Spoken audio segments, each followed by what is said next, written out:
Hey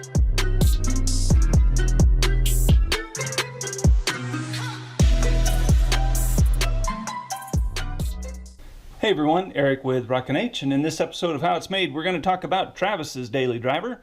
This is a 379 Pete two-tone, and again, another nice strip down and repaint. What we did was stripped it down to bare metal, primed it, and then painted it in this shade of slate gray. This is matched to the VIN and is N2435. After we got it painted, we added Seminole decals to it. There were no other company decals or name on this truck, so that's all we had. After the decals, I clear coated it, and for some reason right here, the clear coat got into that decal just a little bit. It's not too noticeable at a distance, but certainly you can see it up close. During assembly, we added all the matching parts, including turnout pipes, which are OEM DCP turnouts.